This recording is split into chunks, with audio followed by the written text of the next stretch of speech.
Hey there, Georgie here with Ukraine Matters. Recently, we talked that 2025 was the deadliest year for Russia.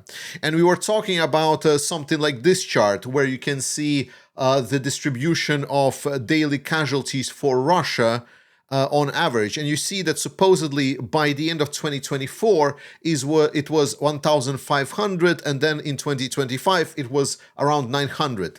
And I explained that it's not completely accurate because a lot of these casualties, they were happening firstly because the reporting system for Ukraine was not as precise, so there was a lot of double counting. And secondly, because a lot of these casualties were counted by Ukraine by striking the armored vehicles that were transporting a lot of these Russian troops in attacks in armored columns. Whereas in 2025, Russia started using a lot of ground troops, like these distributed ground troops that tried to infiltrate Ukrainian positions. And I explained that while technically on average numbers did indeed seem low, the reality was that it became a lot deadlier for Russia, because from this place where it was supposedly 1,500 at the highest, a lot of them were still wounded, and specifically lightly wounded, because people were transported by, well, armored vehicles. And by this point, where it was supposedly 900, which is low, at that moment, Russians were just moving on foot, and Ukrainians were striking with drones Russians that are on foot, and it was pretty deadly. But with all of that, even I was not really prepared for the numbers that were actually presented by the third-party intelligence. Because, I always try to, not just honestly believe the Ukrainians when they're reporting the losses for Russians. So when the second source are starting to confirm some of these numbers for me, my jaw dropped, and I think yours as well. The Times is reporting that based on the British intelligence assessment, during the Battle of Kupiansk, Russians' kill ratio was 27 to 1. 27 to 1 Russians to Ukrainians. I don't even know how to explain how insane that loss ratio is for Russians. And this once again underscores that the biggest problems for Ukraine to resist Russian invasion is the actual situation inside of Ukrainian military, is the ability to solve the desertion rate rather than a lot of what is happening on the front line. Now, 27 to 1 is an absolutely insane number. And this is reporting on Battle of Kupiansk, where Russians were having pretty bad losses. It is reasonable to assume that in a lot of other directions, specifically on the main direction of attack, it is still going to be favorable more towards not favorable to Russia. That's not the correct way to say. I would say it is a little bit more balanced compared to this disaster on other directions. I hear something around 7 to 1, like 10 to 1 around Pokrovsk. This is if you ever needed to get to an understanding whether or not Russia can really move forward and continue capturing by 1% of Ukrainian territory per year, then I can tell you like this, that a 27 to 1 death ratio, no, they can't. No one can. There is not a country in the world that can do it and still consider that they can achieve some kind of a military victory. Great job, Ukraine, and great job you, because you continue supporting Ukraine. Ukrainians are continuing their campaign on the long-range strikes against Russia. From the notable, the strike against the explosive plant in Stavropol Krai. The Ukrainian Defense Forces performed an attack on the Nevinomysk Azot chemical plant in Russian Stavropol Krai.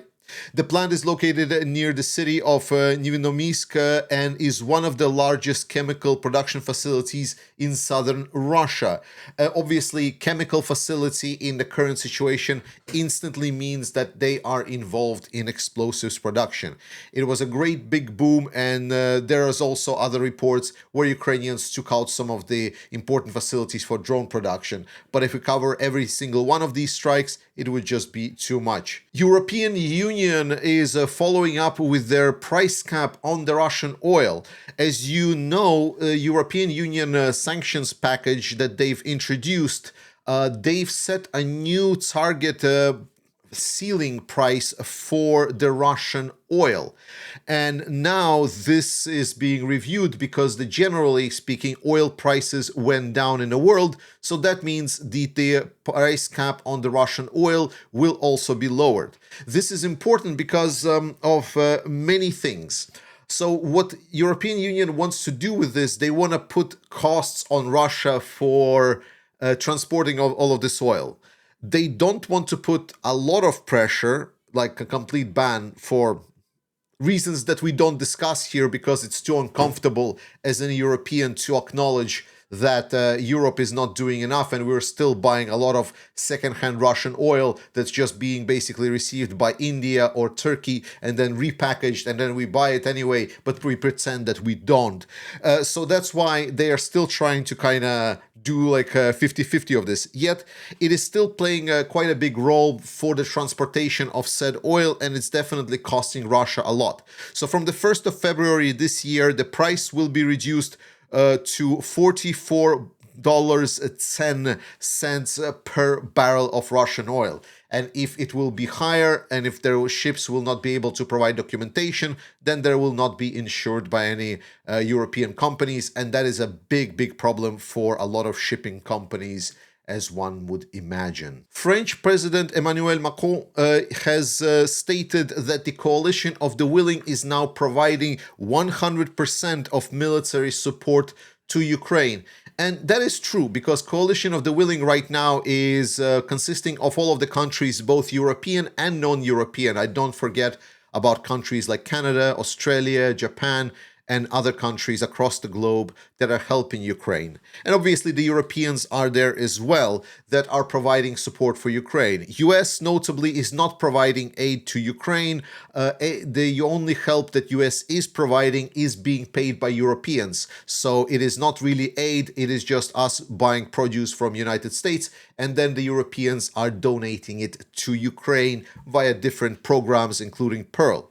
And President Emmanuel Macron also underscored that over the last year, significant efforts have been made to try to substitute a lot of the American intelligence, and specifically by the French capabilities, but I also know that other countries that have presence both in space and also long-range intelligence have been working intensively with Ukraine to try to substitute and sort of a double down the intelligence received by Ukraine. This is done because leverage of United States over Ukraine is not that big. There are a couple of critical things that US is providing, specifically something like air defense missiles. Patriot missiles are in a big deficit in Ukraine, and it is still something that Ukraine really needs. Ukraine has very limited number of systems that can intercept ballistic missiles. A ballistic missile is the missile that kind of goes very high in the atmosphere and then kind of drops down on the target from above with a huge speed. And to intercept that, you need a very sophisticated interception system, such as the Patriot. And there are European analogs, but unfortunately, they're not being produced at large enough scale yet to try to fully support for Ukraine. Notable thing about Patriot systems is that they are used to specifically protect the cities in Ukraine rather than front lines. So for the military efforts of Ukraine, as much as this hurts, and I mean, it's obviously creates more civil suffering. Russia is trying to freeze civilians by striking Kyiv, by striking other cities, to turn off electricity, leave Ukrainians in the dark and cold.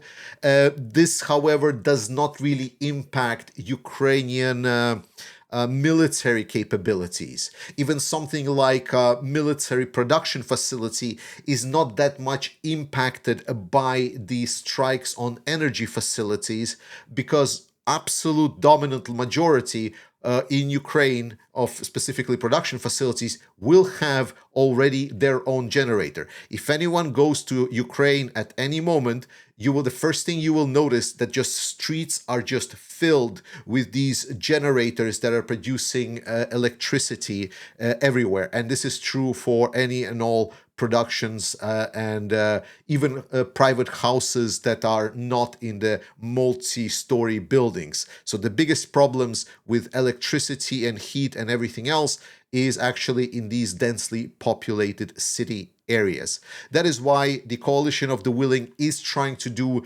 everything that it can to provide Ukraine the systems and missiles that they need. But also now they are removing the factor of intelligence, so there is even less leverage of United States against Ukraine than there was at the start of the year. Everything is also not well with Russia and economy, and we're going to have a video on that dedicated very soon. But more importantly, there are reports now that China has actually stopped buying electricity from Russia because surprise, surprise, it's pretty expensive. And it's going to get more expensive as Ukraine targets, and the prices are going to go up for Russia even more. But Beijing has refused to purchase even a single kilowatt from Russia starting January the 1st, 2025. And while this is a nice news and indicating the general trend, the key headline here is a bit misleading because they do have a contract in general that was agreed between Russia and China all the way up until 2037. So yes, there are no new income for Russia with regards to Chinese buying any power from them, but also that doesn't mean that Russia will not be supplying power to China.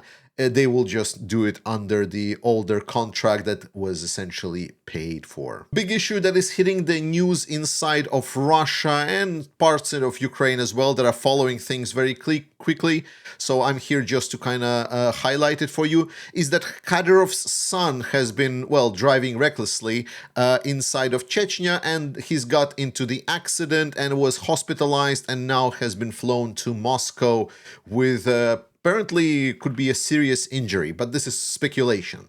What is more relevant here is why does this matter? Because Adam Kadyrov has been essentially put forward by Ramzan Kadyrov as to be his successor. Chechnya is a big trouble place for Putin. Putin came to power in Russia because he quote-unquote subdued Chechnya. He did it by getting traitors from the people that were protecting Chechnya. Specifically, the father of Ramzan Kadyrov used to be fighting on the Chechen side. He or fighting for the free Ichkeria, but since then Putin essentially bought him, promised him golden mountains to him and his clan, and essentially his Ahmad Kadyrov, the one that was the father of Ramzan, he betrayed his own people to just come power and become dictator.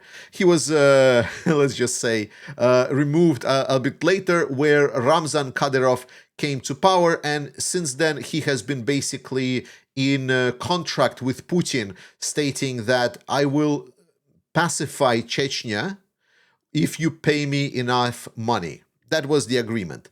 And it was working for a while now. The problem is that Ramzan Kadyrov has built a purely authoritarian regime inside of Chechnya.